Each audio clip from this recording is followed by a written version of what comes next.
Hello, and welcome to Crafty Kaylee Creations. I'm Kaylee, and I'm back today to show you part 2 of the thread roll for the BORO threads and SASHIKO threads. This is my piece finished. I've just now put the lining on it with my sewing machine because I prefer to do it with the sewing machine. I've used this fabric. The only reason I use this is because I have plentiful pieces of my Japanese fabrics which I bought last year when I was in Japan. If you don't, just use a plain colour because you're not going to see it anyway. You can have a plain navy or whatever colour you wish for the lining. It's just the inside, you're not going to see it, so it really doesn't matter.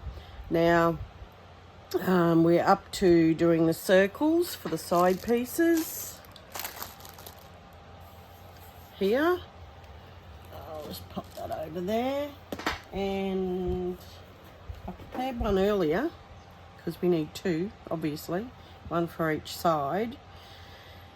This is some Japanese fabric I've had for many years. I just popped on the inside, and the outside piece I did the same as the lining. That's that one. I thought I'd do this one with you, but I'm sure you'll be able to work it out. It's not that difficult. I have here a circle of 3 1/4 inches. Now, where has it gone?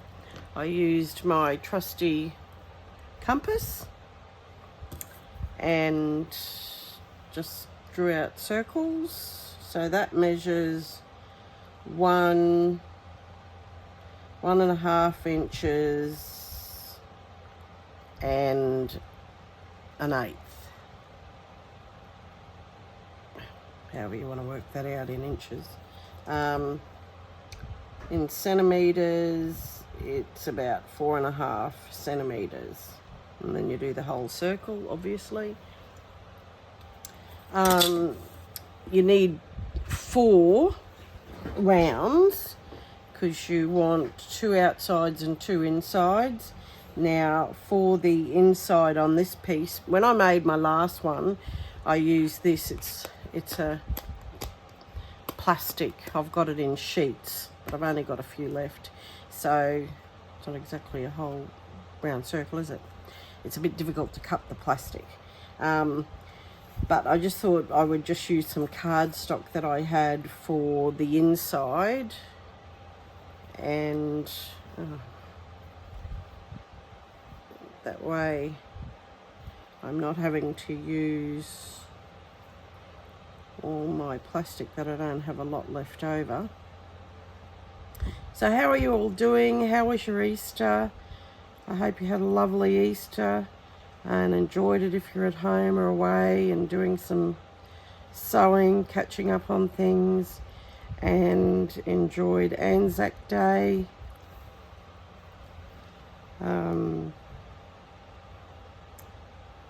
So our eldest daughter and son-in-law, I think I mentioned, were in Hamilton Island from Easter Monday and returned home in the evening of Anzac Day. And we went down and looked after the 2 boys, and we got home Friday night. I stitched the remaining of this while I was there, and this time usually I use different colour threads and just do the individual pieces. However, this time I decided to use the same colour thread for the whole piece, and I loved it. I've mostly just got the BORO stitching all the way along, and overcast stitch on this little piece, and quite a few cross stitches on some of the pieces where they meet. And I love it. So this is a bit time consuming. That's why I did the other one off camera, so you don't have to just sit there bored out of your brain watching me do these running stitches.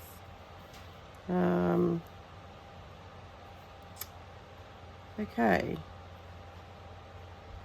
here we go. Pop the circle in and just pull the gathering around.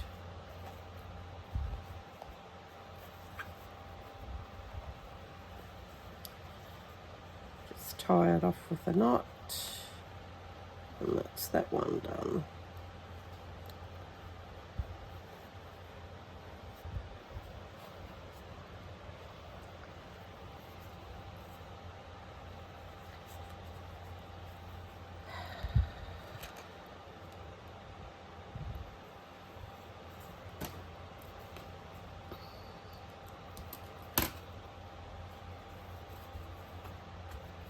There's that one. Now the outside piece, I add a piece of batting just to make it a bit soft, squishy, whatever. I don't put batting in the middle of this because you've got all your pieces on the outside, you've got your lining, plus you've also got your piece of fabric under all the little patches. So I don't think it's that necessary to make it any thicker. It's entirely up to you if you feel like it.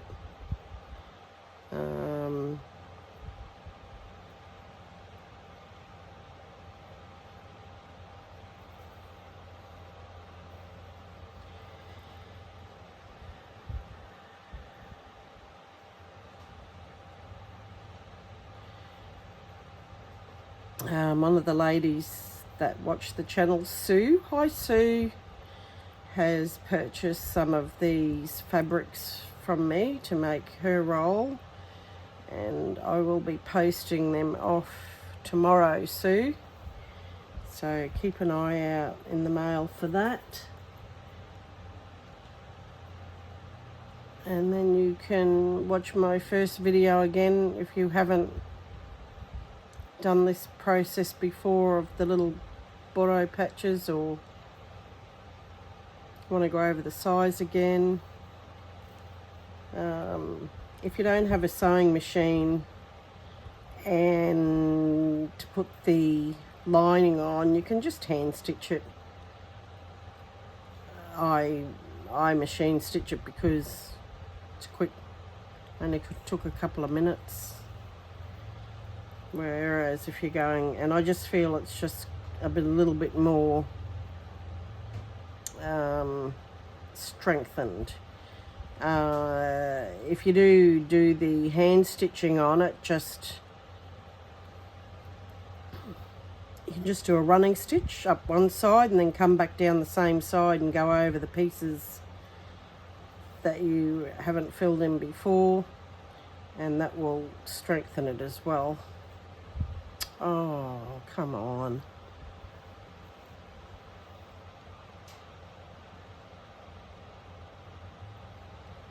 Okay. We've got enough to get there, haven't we? Come on, come on. Okay. So place your batting down first, and then your circle, your plastic or cardstock or whatever you want to use, piece of cardboard. I didn't use cardboard because I just didn't have any cardboard thin enough, and I didn't want it too bulky.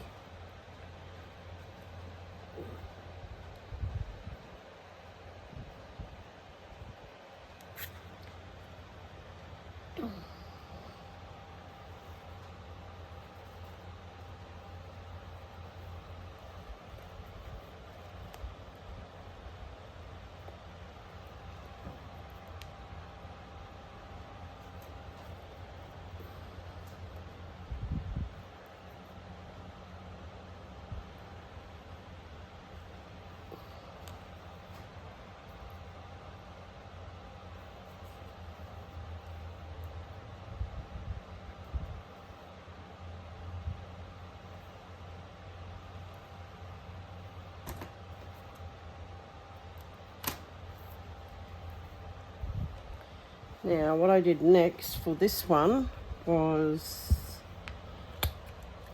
I put some glue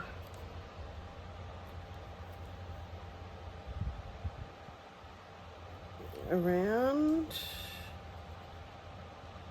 just so that it sticks the two pieces together,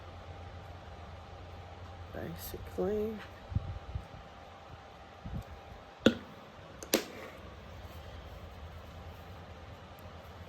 I did the other one a couple of hours ago, so what I'll do with this one, I just put it under something weighted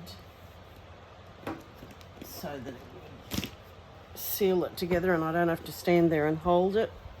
Now the next step, I think I took my, I want to see it anyway, so that doesn't matter. I might use that thread.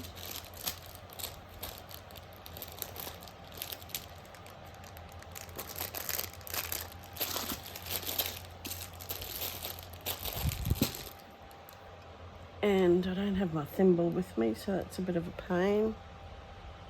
I'll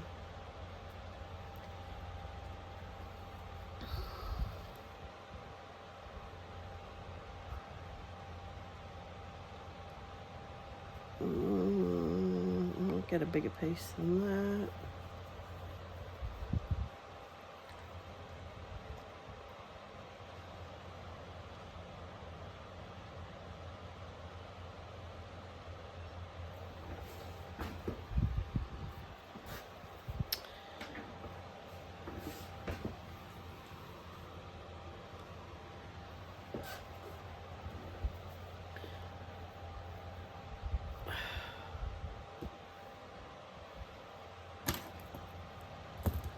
Now, if you'd like to see this professionally done,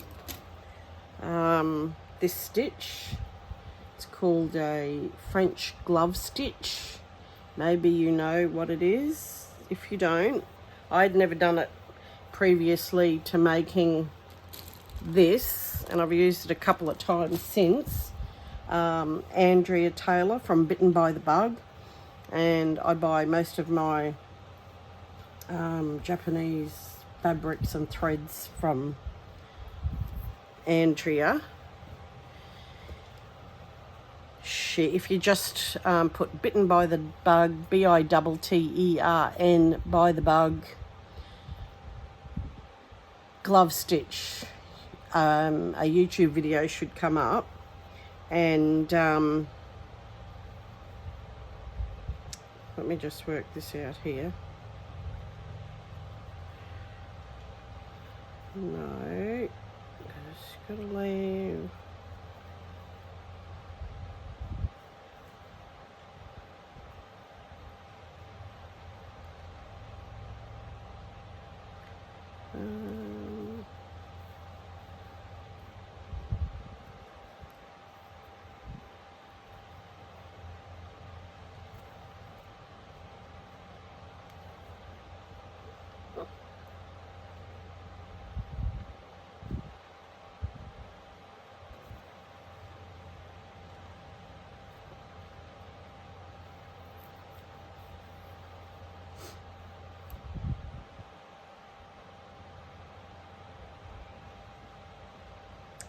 I'm just thinking, it actually has to be stitched going that way, doesn't it? Well, this is the way I did it the first time, so that,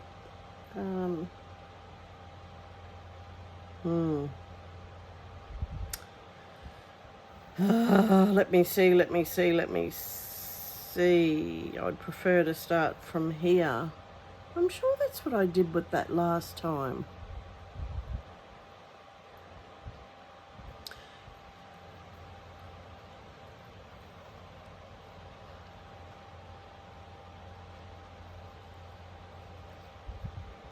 It's all right. Just my brain's a bit foggy today because I've still got this blasted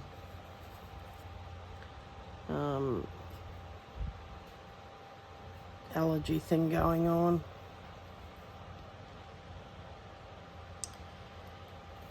Now, this is a very secure, good, strong stitch. I'll just pop another knot in that.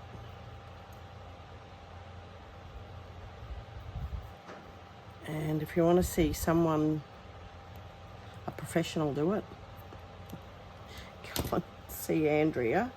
I've only used it a few times.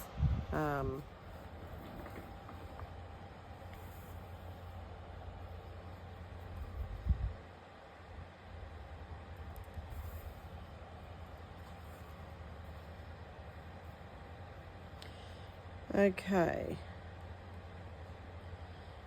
so we go over and then come down the same stitch again in the same hole. I've only got my thin BORO thread. You could use a SASHIKO to make it look, I've got it a lot bigger on this. Everything's going to fall out because I haven't got it tied up. If you can see here, it's a very decorative stitch, I feel. It looks nice, and it can go travel quite fast, really. So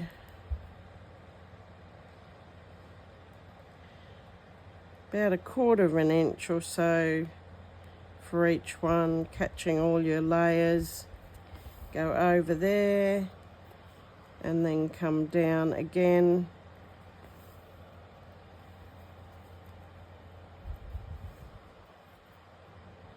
Over about 1/4 of an inch, down in the same spot.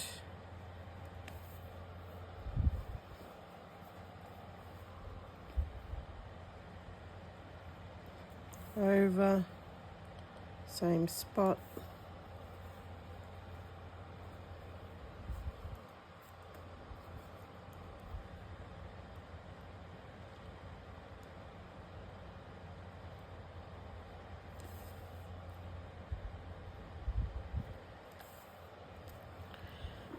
Now, can you see that?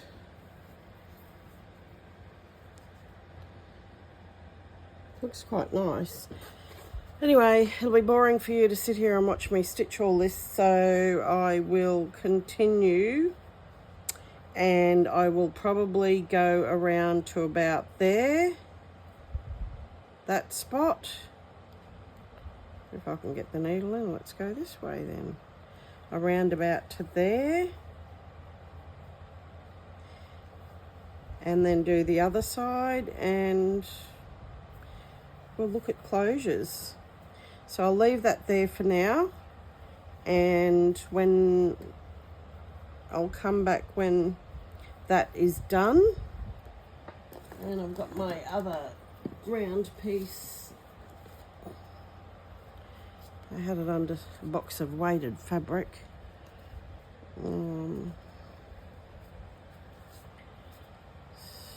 Too bad. I'll leave it under there, I think. Okay, so that's what we're up to. If you've got any questions, please ask. If you like my video, please give a thumbs up, leave a little comment, and subscribe if you're not subscribed. And I wanted to just say welcome to my new subscribers. Thank you very much, and welcome back to my regular viewers.